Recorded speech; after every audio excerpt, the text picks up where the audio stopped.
Hi Cancer, here is a general look at your solar chart for March 2016, and interesting month March. We have two eclipses. There's a solar eclipse on the 8th and a lunar eclipse on the 23rd. So, and in general, the water energy, water and earth energy is being, I would say, beneficially influenced by the eclipse energy, even though we've got some Saturn and Chiron lurking around and a little bit of Neptune too. But you know, the energy of the eclipse isn't necessarily biased in any direction. It's just a vibrational flow. So here is a couple of things about the eclipse, or the eclipses. The first one's on the Pisces-Virgo axis, so that's very sympathetic for your sign, being a water sign, and it falls on March the 8th, and actually probably Indonesia and that side of the Pacific will be able to see the eclipse and the full eclipse. And then we have, and that's at 18-19 degrees of Pisces, and this is the energy of change. It's a powerful wave of energy of change, so you can be making new beginnings, turning over a new leaf, particularly in an area which is where in an area that the eclipse's energy is falling, in which for you is connecting you to maybe interests or affairs at a distance, abroad, over the water, you know, just at a distance from you. It could be with another culture, could be with an expert or somebody that you consult with, either for your benefit or for your expertise. It could also be to do with educational things as well. So like a new beginning, a feeling of a new beginning energy coming in here. And the eclipse energy is interesting because it often starts to express itself even before the eclipse has happened. So many have reported this over the years. I've noticed it as well. So it can, you even now, as you're listening to this, you might be thinking, oh, well, there's some things like that going on already. It will be influencing and bringing stimulation to the area that Saturn is in. So Saturn for you is in the area of work. Daily work routines, chores that you have to do, tasks that you have to do, and also health matters, your own or somebody else's. So again here, there can be like a slow new beginning, you know, depending on how it's panning out for you, but don't be setting the bar too high on anything, because wherever Saturn's involved, we get there slow but sure. And the energy of the eclipse also will be unpacking itself a subsequent 6 to 12 to even 18 months after it's occurred. So it's not like going to be a really loud noise in your life, unless of course it's hitting the exact degrees of planets, sun, and important points, and then it might be, you know, it might be. But pace yourself, there's no rush to get these things organized, if that's the way, you know, with all the little details organized. And then of course Jupiter is in there as well, and this is you learning stuff, this is you making connections and communicating with people, maybe quite crucial links that you need to make with others, or joining up the dots in your own mind. Maybe you're in training, some of you might be, and you're getting it together. You're getting it together on the level of paperwork, on the level of just experience as well. And then there's a lunar eclipse on the 23rd. This one is it's less of an impact, I think, unless of course you've got the degree slam dunk on your degrees. It's in the first few days of your sign. It's around about 4 degrees, and it's on the Aries Libra axis. So for you, that will be to do with general direction or professional career type things, or outer image, or making the right impression on others, thinking of how others are going to see this, scrutinize this. So you might, you just want to make the right impression, really. And then, of course, the other area it's going to impact will be the home base, where you're rooted physically, or it might be where you're rooted emotionally, with neighborhood, community, family, that kind of thing. So yes, this energy as well can be felt a little bit before it happens, and for around about, well, it can be. It depends again on your individual chart, but it can be a month, it can be 6 months. I would say more for lunar eclipse about a month. Although having said that, I've known them to be going on for 6 months, so it just can be, but it's never as long, I don't think, as a solar eclipse. And the nearer a natal degree that eclipse goes off, the more significant I think it'll feel. So yes, there's quite a lot going on with the eclipse energy, a solar eclipse and a lunar eclipse in March. And then we have other little things going on in brief. We've got the sun going over Saturn between the 5th and the 7th. So I wouldn't schedule anything, really important important, what does that mean? How long is a piece of string? I mean, it can be important in different ways, but it is quite an energy that has to be pushed through. So it can make you feel a bit kind of pressured. So just take that knowledge and do what you will with it. But if you find yourself in a situation where you've got to go and do something, maybe go to the dentist, which is ruled by Saturn. Saturn rules the teeth and the nails and the hair and the skin. That might be not ideal. Having said that, you might find that it is a little bit lengthier. Maybe you've got to come back or something. Maybe you've got to wait for something to be done. But it is really expertly done. So, you can't really predict. And here I am predicting, but you can't. It always depends on us and how we're responding, and have been responding historically, which then puts us either in a good place when something's happening, or not in a kind of an insecure place when something new comes along down the road. So anyway, there's no reason for you not to be successful with this one, but just remember it's likely to be slower and take more patience and consistency and perseverance, whatever it's about for you, whether it's about the job, the tasks that you've got to do, all the details that you've got to deal with, whether it's about health, your own or somebody else's. Okay. And then we have Jupiter and Saturn going across each other's degree. That'd be to do with people at a distance as well, that one. That's happening from mid-month onwards, and so you might feel a little bit boxed in, you might feel a little bit limited, you might feel as though you've got to work within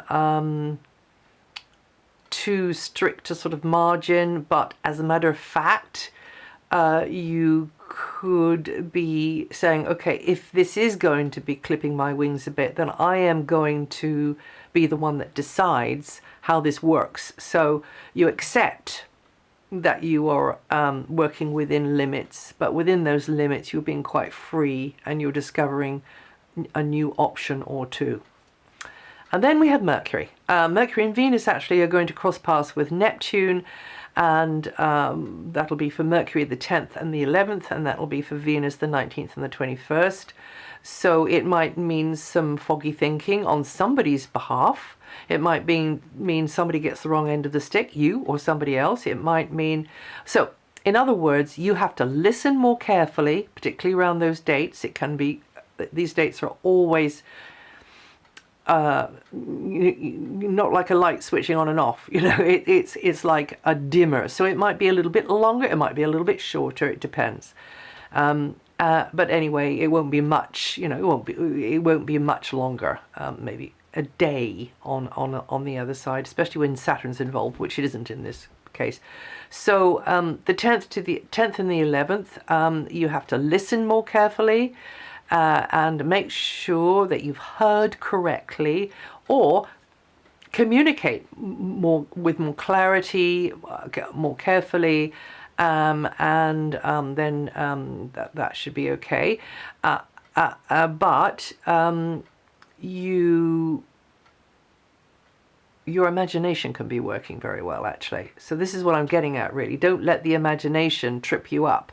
So, oh, I thought they said this, or I got the idea it was going to be that, you see. Or somebody else might be coming at you with that same, sort of excuse.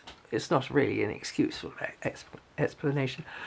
Excuse me. And then Venus will do the same, but Venus works differently. So don't be led astray by something that glitters but is not gold, some sort of little fantasy.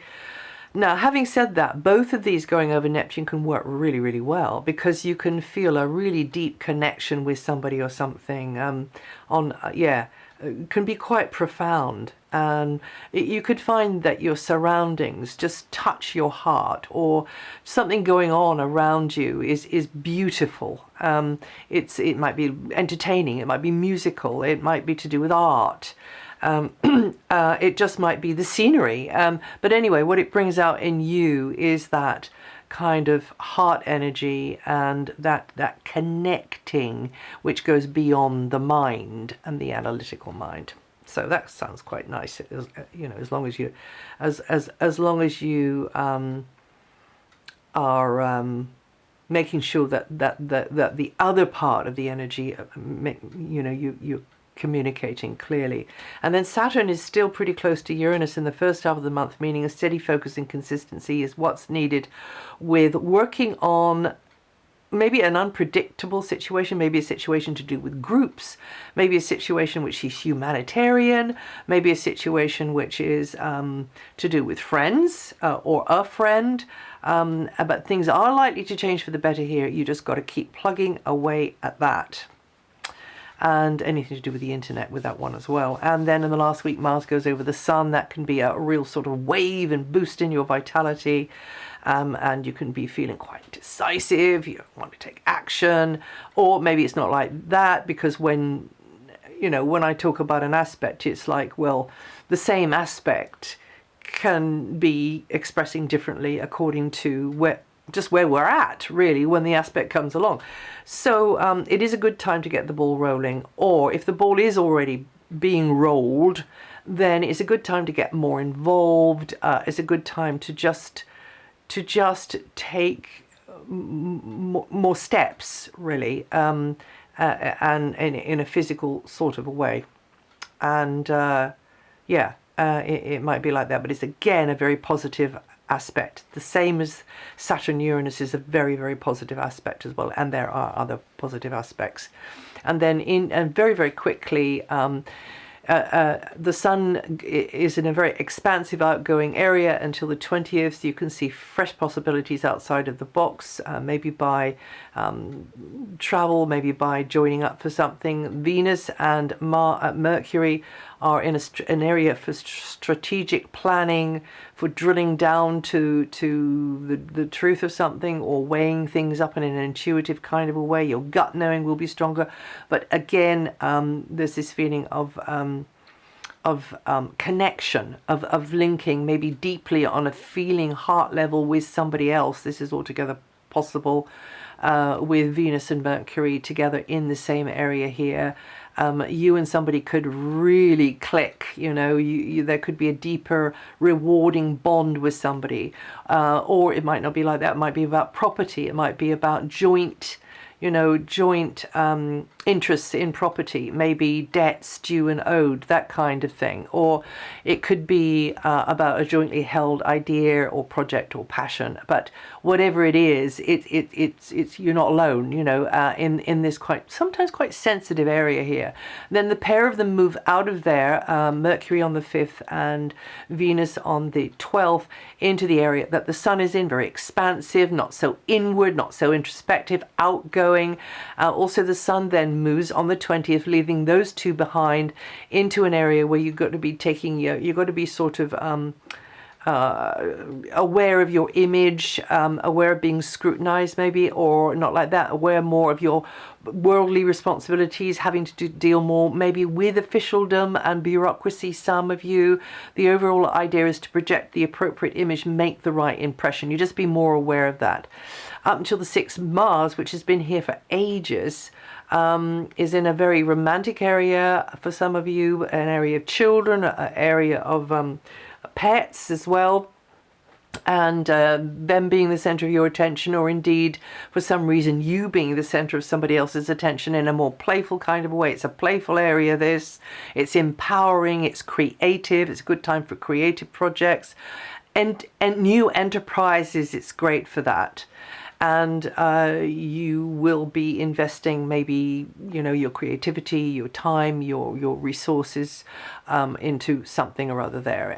It's quite competitive, that area there. But then Mars moves from that very supportive angle to your sun to a less supportive angle, but it's still going to work for you if you realize that there's a little bit of challenge coming along with this. And this is the same area as Saturn is in. So that will really rev up that area to do with work, the job, employment matters, colleagues, equipment, the employment market, just if it's not like that, just daily chores, or it might not be like that. It might be health matters, diet, exercise, that kind of thing.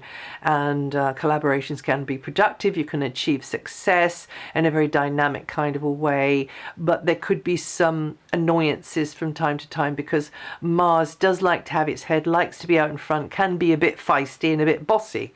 So just be aware of that.